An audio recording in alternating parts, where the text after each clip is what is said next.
Right, guys. There are Hi, loads Jack. of Hi, different. guys. Yeah, hi Nav. Hi Moro. Ahmed. Yeah. Okay, right, guys. There's loads of different pitching models in the world. Okay, I've studied quite a few of them, and I've pretty much ignored most of them purely because at the core, they're most of them are very similar. Okay, um, some of them not so effective. The most effective, I think you most know that I use is the grow model. Okay.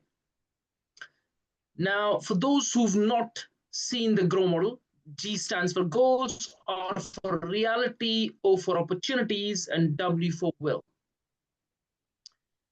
Now, the challenging bit is asking creative questions between the GROW model and understanding the perfect synergy fit, right? Understanding the perfect synergy level. I'll give you the example on this deal that I negotiated practically this week, right? Even though I went to view it a couple of weeks ago, but we really shook hands this week, 3 days ago. And and this is actually a difficult deal, right? This is a difficult deal for those who've never done it or done it maybe a few times. It still is a difficult deal. And the deal is really we agreed an option agreement on a property that is first worth 2.2 million. And then on top of that, you can build anywhere between 5 to 30 flats at the back of that. Okay. And we have agreed an option agreement at £1. Okay. The reason I was able to, and I'm going to get to the pitching part so you can see how it actually went about. Okay. I always say, right, there's a million ways to approach a deal, but there's only one way that is the right way, which you need to find to be able to close the deal. There's only one perfect synergy. Does that make sense? You need to meet the landlords where they are. Don't expect them to move an inch towards you. Write this down. This is very, very important, guys. Do not expect the landlord to even move an inch towards you. You need to make all the way to where he is at psychologically to be able to close the deal. But how do you find out where a person is psychologically, right? So I went into the deal. First, I spoke with the agent. I asked him a bunch of questions. I took all the details that he had, which was still very limited information. Then I said, okay, I want to view the property. Would the landlord be there? That was my first question. And he said, yes, the landlord can be there. He actually manages the property himself. How long has he owned the property? He said roughly about 20 years. So I'm already thinking property of that caliber, if he's managing himself like the owner operator of a business, he's likely tired. So now I'm thinking I'm going to go and see what age is he at, right? What nationality, background, cultural belief he might have. So I walk in first, I went to view the property. Landlord wasn't there. I viewed the whole property. Every single one of the tenants was either Asian or Somali, or they were all immigrants, right? Then I went to see all the flats above. This was commercial properties downstairs. I went to see the flats above. Every single one of them immigrant. Some of them not South, Eastern Europeans. Some of them Asians. A whole combination. Is the property really looked after? No, right? So now the landlord turns up, Asian bloke, probably touching about 60, maybe early 60. The first question I asked him, how long have you had the property? He said nearly 20 years. Have you been managing it yourself? Yes. Right? I said, okay, so what do you want to do now? This is after viewing the property. I said, what do you want to do now? Now I need you to observe. Now I need you to observe with the grow model questions I'm asking. Can you see where I'm going with this? I'm trying to understand his reality. the R of the grow model. Okay. So I'm asking him, obviously nationality, background, is he maybe psychologically tired? What does he want to do? His reality of where he is at. So now he says to me, I said, what do you want to do? He goes, you know what? I just want to sell and move to Pakistan. He was a Pakistani, right? Obviously, British Pakistani. He's been here many, many years, probably over 40 years. He owns multiple properties in the country. He said, I have other properties in London as well. Some of them managed by my kids. And obviously, he manages this one. So I asked him, do you have any mortgage on this? He goes, yeah, I have a mortgage and I'm pretty highly leveraged. And I said, are you able to give me a figure?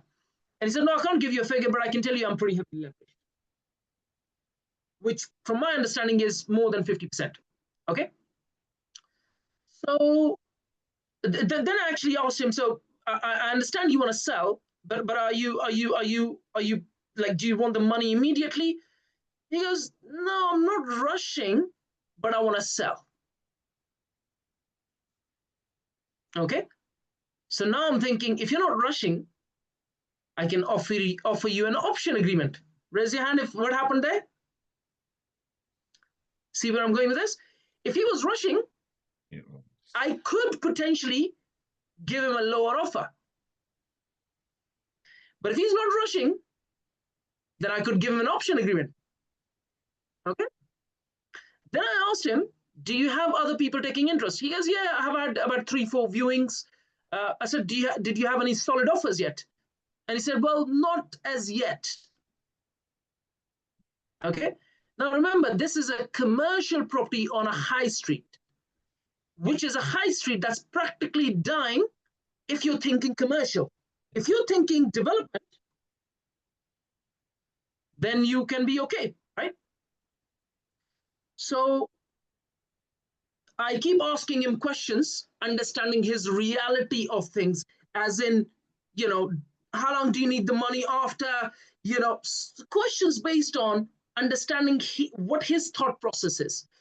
And now I asked him, have you applied for planning permission? Which he had, which kind of got refused at one point, and then he applied again, and then he's been having issues with planning.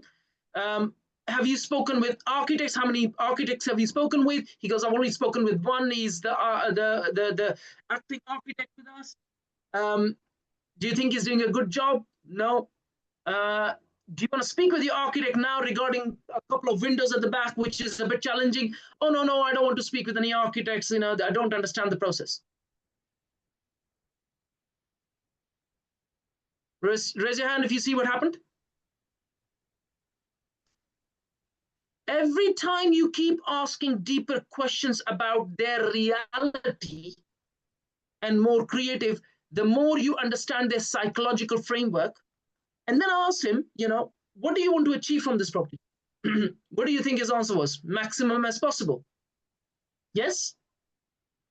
So I said, okay. So I went back and I did lots of due diligence. I worked out the value of the property. I looked at all the leases. The leases were not really strong. I asked him, are they all on one title? He goes, they're all on one title. 12 commercial units, 5 residential units, all on one title. Raise your hand if you can see value. Yeah. So I can go and split it into 17 titles and increase the value by about anywhere between 10 to 20% immediately. Just paper exchange, right? And then I'm looking at the buildings on the left and the right. On the one on the right, looking from the car park, the one on the right hand side has gone up 6 floors. They've also applied for another couple of floors. The one on the left hand side has applied for 2 more floors, which is already 2 floors, 4 floors. And I think they're looking to apply for more floors. This guy is only at 1 floor. Okay. So I'm looking at all the potential while I'm asking the questions based on his reality and his goals. And I said, okay, so if you want to just sell this and go to Pakistan, that practically means you're looking to retire. Is that what it means? He goes, yeah, almost. So, I'd rather just take the money and just relax for a bit. Someone like in early 60s, taking the money and going to native land actually means just retiring. They're not going to come back. Raise your hand if you know what I mean. Yeah. Okay. Even if they do come back, they're not really going to work full time or anything. They're just going to maybe do bits and pieces here and there. And when I was asking him questions, I could clearly tell the guy has absolutely no understanding of planning. Okay, like literally no understanding of planning. So I immediately, now I'm jumping onto the opportunities, but I'm immediately turned up and said, look, we work with multiple architects and planners, and I'm going to be taking opinions of about 3 as a bare minimum. And then we make sure that we come up with the right solution and we move forward. But here is a question for you. And I said, you know, if I proposed you an option and we completed anywhere between 12 to 24 months later, but then I gave you potentially the asking price, but at the same time proposed you an overage over and above the profits, the net profits we'll make, is that something you will consider? And then he looked at the estate agent because he didn't understand what overage meant. Raise your hands, see what's happening here, right? The guy does not have the knowledge that we have at this moment of time, right? So he looked at the agent said overage means that let's say they get 5 units at the back and they make, you know, $500,000 profits. And if he's proposing you 10%, that means £50,000. And then I added saying, if we end up getting, let's say 30 units and we end up making 3 million in profits and we propose you 5%, that's £150,000. Raise your hand if you see what happened here, right? This is all grow model in action, guys. This is all grow model in action. So I proposed him, I said, so remember, I checked all the leases. I checked that their titles are not split. I've checked all of that information. I know I can increase the value by splitting titles. I can also increase the value, obviously, by planning gain. I can also increase the value by getting new leases in place. Remember, all the commercial units, they all have anywhere between sort of 1 to 5 years leases. I could just easily go back. Most of them immigrants, they're not going to say no. We give them a new, stronger lease, and all of a sudden we increase the value by another 10 to 20%. Now, even if I get 10% on the leases and I get 10% on the title splits, that's 20% on a 2.2 million deal. That's almost £400,000. So even if hypothetically my understanding of 2.2 million is on the higher side, let's say the property is worth 2 million, and I push the price by about 400 grand, I've got a discount of 200 grand. Raise your hand. And I've also managed to get vendor finance by agreeing an option agreement. If let's say that cost us about 10% on a 2.2 million, I've saved myself another 200 grand. Okay, that's your pitching based on grow model of a planning gain development deal. So, Jack, if we just get to the financials, so let's say the current value of the property you said is about, say, 1.8 or 2 million. 2.2. Current valuation of the property is it's not the 2.2. It's not the value. No, Anil, it's not the value. That's the asking price. I went on to Nimbus Maps and ChatGPT, and I worked out the value. I worked out the value to be around about anywhere between 2 to 2.2 million. So he's asking the same price almost. I mean, 200K is how much you're saving there. So let's say you got it for 2 million, right? Not let's say you got it for 2 million, right? I'm not going to get it for 2 million. If I go and pitch a lower price, he's not going to give me an option agreement. Yeah, that's what I wanted to understand. That's exactly what I want. So basically you're saying, yeah, we'll do for 2. You haven't even pitched for 2 million. You're saying that asking price is 2.2. I actually turned up to said, I said, look, I worked out the value to be a bit lower, but you're asking for 2, asking price 2.2. I will give you the asking price. Subject to planning permission based on an option agreement. Plus, I will give you the overage. So let's say the property is worth 2 million, but we can increase the value by getting stronger leases, which I know we can. Plus, splitting the titles, we can increase the value by about 400 grand. So I missed the point on the leases. So basically, there are people of several communities who are actually living there. So they pay somewhere about £1,200 a month or something like that. Those are the lease kind of. Then you increase that value to about 1,400 because you think they will pay. Or maybe, you No, you strengthen the no, no, lease. no, no, no, no. Let me slow you down, right? I'm not even talking about increased rents yet. Okay. So what is a stronger lease? Stronger lease is, so what he's done is he's got a template, right, from a solicitor, and he's using the template to get everyone to sign. No legal company involved. Ah, You get a updated, strong lease with no breaks. Maybe increase the rent by about 5-10%. That increases the value by about another 5-10%. All of a sudden, we've got 10% to 20% on split titles. We've got 10 to 20% on stronger legal documents, and then we've got another maybe 5 to 10% on another increase in rentals. okay. So Okay, you're ensuring that there is a continuous flow and there is no legal issue breaking that continuous flow. That is what you're it's ensuring to the landlord. it's Anil, it's financial optimization. Yes. It's financial optimization. You're splitting titles, you're increasing the value by 10 to 20.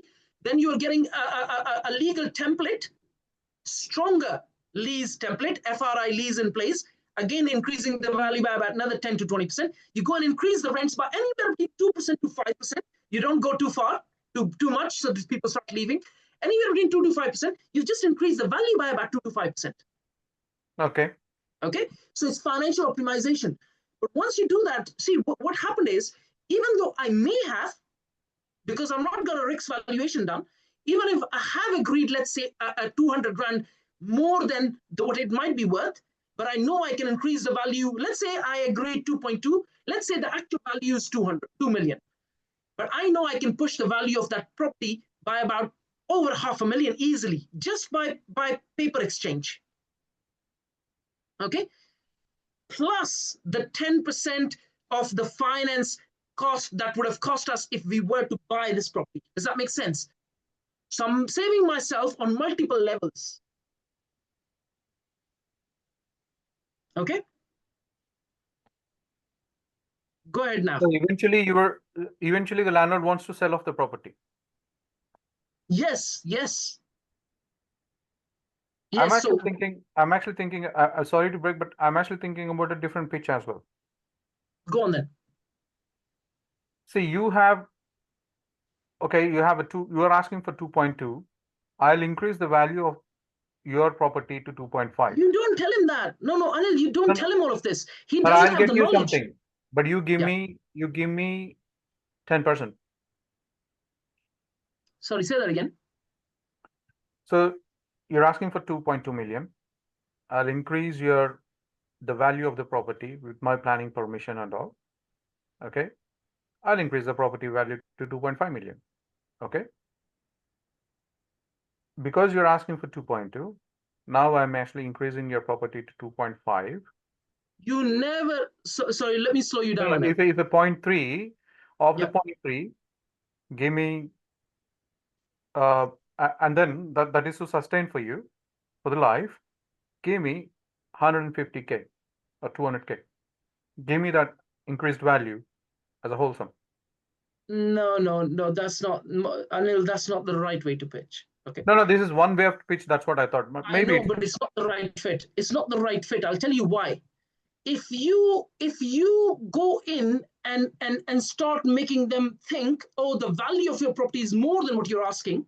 now I'll increase the value of the property. Yeah, but if you tell them that, they start thinking I can do it myself. You don't let them think that they can do it themselves. No, my pitch is if you're gonna do it yourself, you're gonna spend 100K on it. But with us, you won't spend that much. We'll increase the property. Eventually, you have to pay that You don't. increase in the property price to me, and then you can actually further No, increase it later on. Anil, no. As soon as you use the words, I will increase the value of the property, they start thinking, I'll go and do it myself. Okay. Okay. I have not told the guy about title splitting. I've not told the guy about stronger leases. I've not told the guy about increasing rent. I've So not told the guy what about What is a title split basically? Title split is basically splitting the titles of each units. Okay. There's 17 units in total. Okay. Okay. Remember, I have not told him any of this. Okay. Because if I start telling him, you just told him it's going to be about 2 million, but let's see. Maybe. I said to him, I said, I think your property is worth less than 2.2. I didn't give him a number. Yeah. I said, I'll give you the asking price, but subject to. Okay. Okay. And I'm thinking in my head, you do not know about title splits. You do not know about strong leases in place. You do not know about increasing the rent as yet. You may know, but you're not really doing it. And then you also, this is something they don't know. As long as I don't buy the property of him, I'm saving myself interest. So if let's say I drag this for 12 months through a legal piece of paper, option agreement, that saves me 10% on a 2.2 million. That's over 200 grand. You're not paying the capital. Vendor finance. Don't tell him this. This is something you need to know. Yeah. If you start telling him this, all of a sudden he's going to tell up and say, well, I want 2.5 million. Yeah. You don't tell him all of this. This is financial optimization that he doesn't know that we are using it behind the scene. Yeah. Okay. So I can assure you on this deal, there was actually, and I'm not saying in any egoistic way or anything, lots of humility into it, but there was absolutely no other way to pitch the guy. This was the best way, and I only managed to find it through the GROW model questioning. Just understanding his psychology, just understanding what does he want.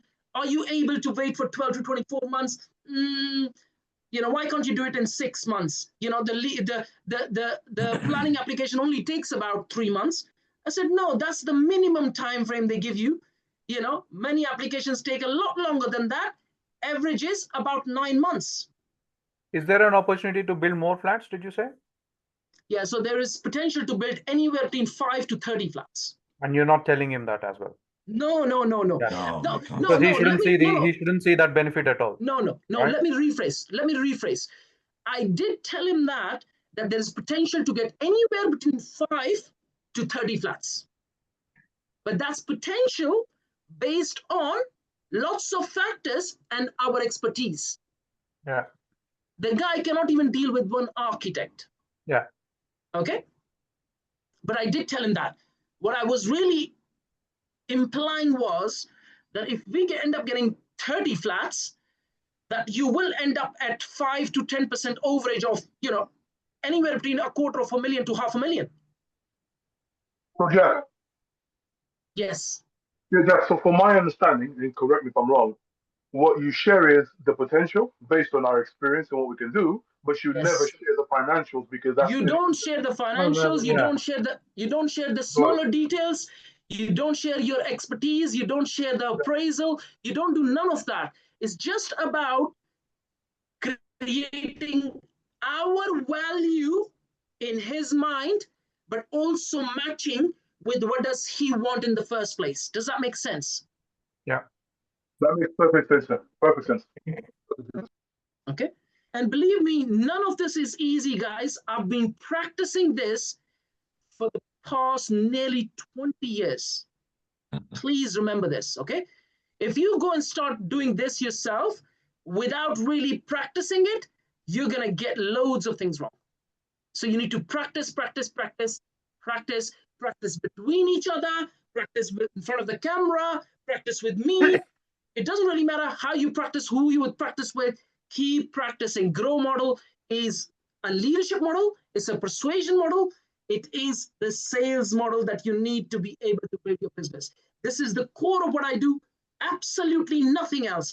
Even when I'm speaking with my kids, I'm using the GROW model to understand what they want. So I'm able to match potentially their expectations, not necessarily going too far with them. Does that make sense? Yes.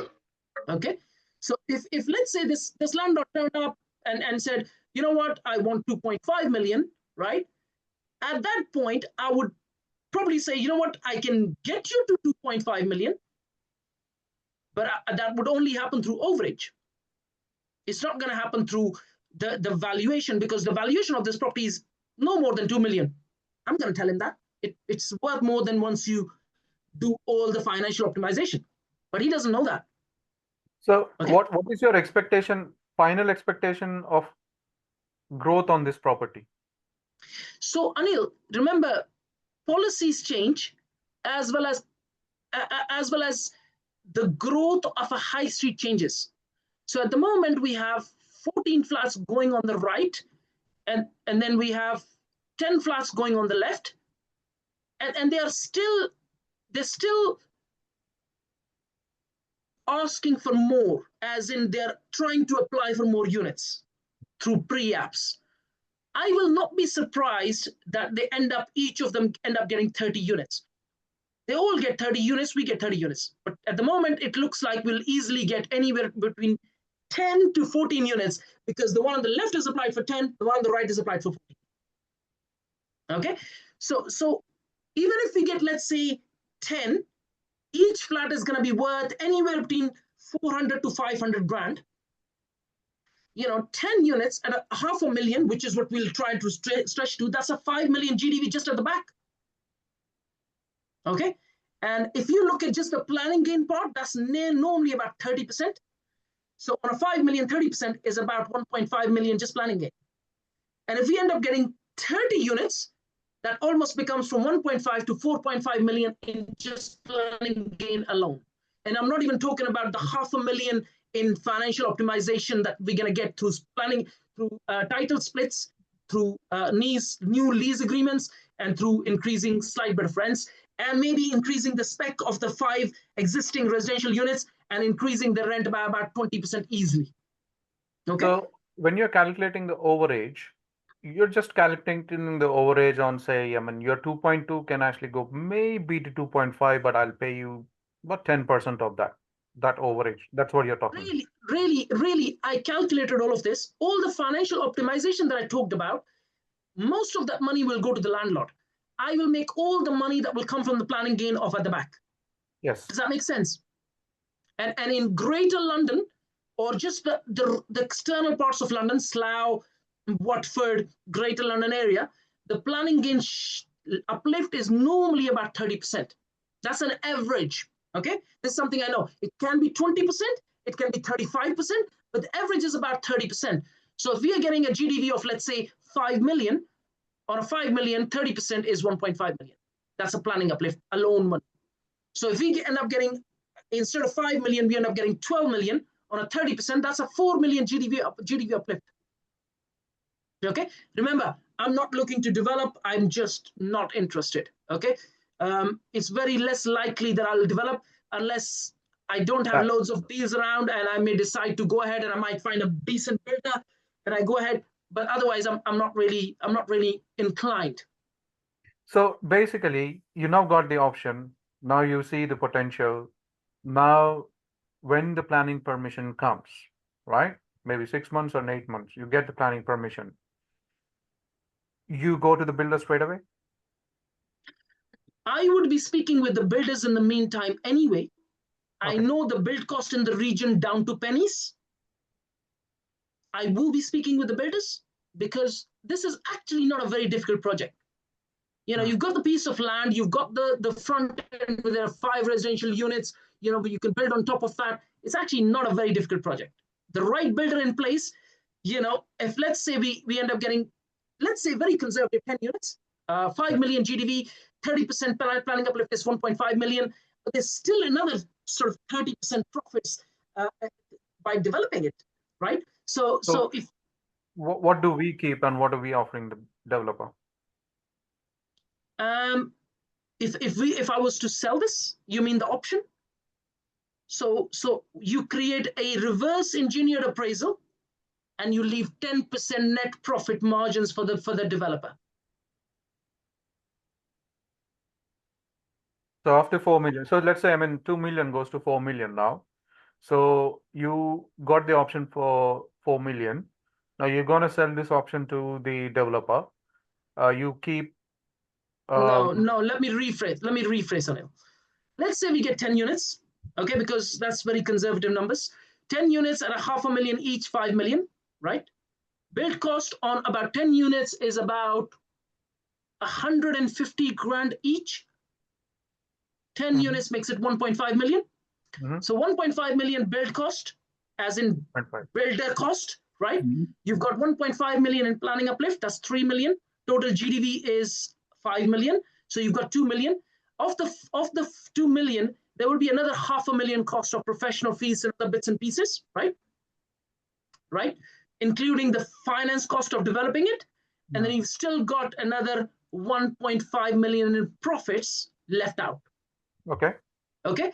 So if I was to sell it to a builder or a developer, they've got this 1.5 million in profits. You could always just say, I'm going to leave the 1 million and I'm going to push my profit to 2 million from the 1.5. So you keep 2 million for yourself. You leave 1.5 million, 2 million for the build cost and all the other costs, and you leave 1 million profits. Any builder will happily take it. Got it. Okay. So basically, again, if I break it up, I got the planning uplift and all to about 3.5 million. That's how much I understood. And then No. Anil, let me rephrase. Let's say we get 10 units, because this is the minimum I know for sure we'll get. 10 units, each of them is 500,000. That's Slough. Yeah. 5 million GDV. Yeah, Build that's 5 cost, million. Build cost 1.5 million. So that's what 6 million all added together? No. 1.5 million is the build cost. That's from, you deducted from half of the 5 million. Got it. Okay. So 5 million minus 1.5. Minus 1.5. Got it. Remember, you're reverse engineering the appraisal. Right. You leave another 500,000 for professional fees, finance cost, and everything else. That's 2 million. So you're left with 3 million. Now you're left with 3 million. Of the 3 million, you keep 2 million for yourself as profits. Leave 1 million for the builder. Oh, that's good. That's good for anybody. Anyone will take that deal. You're reverse engineering the appraisal by leaving 20% profit margins, so they can get funding, they can get everything in place, and then you still walk away with 40% profit margins. Exactly. I think anyone will take that deal. Anyone will. Yeah. Any builder will happily take it, and you don't need to disclose these numbers to the builder. This is for you and me. Does that make sense? He doesn't know we have an option agreement in the first place. Yeah, exactly. They don't know. Exactly. It's only when you agree the numbers that you tell him that, look, this is an agreement we have. We're just going to transfer the agreement to you. Most people don't care. No. So, Jack, am I correct in saying, and I don't mean to sound bad, this is pretty much free money? It's not free money, Moro. But I'll tell you why. I'll tell you why. Okay. This is what you call compounding effort of 20 plus years. I've been in business since the age of 14. I am 45 years old, 31 years of consistent compounding effort to get to this point where I'm able to even negotiate deals at that level. Right. No, but Jack, what I meant was, there's not. We're not putting anything in. That's what I meant, Jack. We're just doing the. Yes, so it is paper exchange. You're right. In terms of effort, it's all paper exchange. It's all knowledge used on paper to increase the value. Exactly. That's what I meant, Jack. In terms of, there's only paper exchange, not putting anything in, and you're getting a whole heck of a lot out. It is. Yeah. So there is a chance of when you present it to the developer finally, there is a chance of the developer negotiating, because obviously they would know the cost of each and every flat, construction and all, and they would say, I would actually do it lesser than what you're quoting here. So I'm not Anil, let me share with you something very interesting. I have seen builders all day long taking on development sites at 10% net profit margin. All day long. I am still leaving 20% so they could get funding. Otherwise, they can't even get funding. But I've seen Indian builders taking on projects on cash, so they will pull out their own cash, build it up at 10% all day long. So they're happy with about 1 million. Oh, they'd be happy for even 500,000. Yeah. Okay. But you don't want to be too. So when you sign the contract with the dealer, with the builder, you sign the contract with the developer. Remember, with the option, right? So you're selling that. No. If let's say the best way to do this is just to sell it. Sell the property. Don't build it yourself. If you want to build it yourself. No, we are not building. But I'm saying is, what is the agreement with the developer? You're selling the property. So you just transferring the option agreement to him. That's it. That's what I wanted to understand. Okay, That's so just a transfer. the landlord is waiting, watching this, eyeballing this.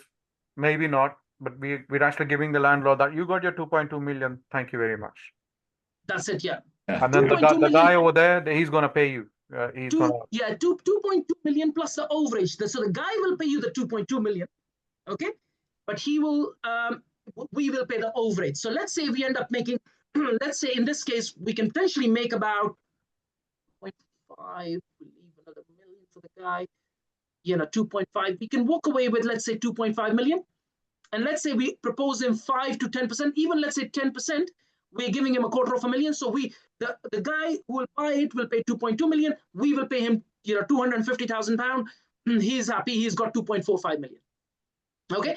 Remember, I've still not calculated the optimized rate, which is uplift in value in terms of splitting the titles, uplift in value in terms of getting new stronger leases, and uplift in value in terms of increasing the rent. I've not calculated all of this. This is at least another $500,000 that is going to come to us. So off of that $500,000, we pass on the $250,000 to the landlord. We've just made ourselves another $250,000 plus the 2.5 million. That makes it 2.75 million. Cool. Yeah. Cool. Right. Remember, guys, this is all knowledge that needs to be executed on paper, and none of this is easy. Okay. Yeah. Right, guys. I'm gonna keep this one short. We're gonna continue with the pitching of hotels and blocks in the next session. Okay. So last question is, what did you introduce yourself as? What was your initial pitch? I just initially went in, and I went in. Strangely enough, I went in heavy. I said, I'm the founder of Property Entrepreneurs Network. We have multiple commercial properties that we manage, hotels, blocks. I've got 4 + 2, 6.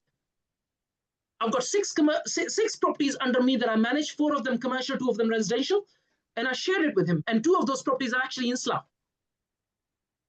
Okay. And I'm also a finance broker. I also shared that we are a network, pretty large network, and that we are a franchise. I shared everything with him. I'm pretty sure he went and checked on me. Okay. Okay. Remember, we need to stand out in comparison to the rest of the people out there. Yeah. Okay. Not just in terms of the credibility or the prolificness, but also knowledge. Yeah. And not sound bragging or egoistic, but more humble. Yeah. Yeah. Okay. Right, guys. Any more questions? Nothing for now. Moro, any questions? No, Jack. It's just Ahmed, any questions? No, all good. Nav, any questions? Oh, no. Damir, any questions? No, thank you. Natasha, any questions? No, thank you. Right, guys. Damir, Ahmed, Moro, Anil, Natasha, have an absolutely amazing day. This is recorded, so you can watch it if you miss some parts of it. Have an absolutely amazing day. I do have to shoot off. My manager's actually taken day off, so I'm on the one who's managing this. Okay. Have a lovely weekend, everyone. Take care. All right. Take care, everybody.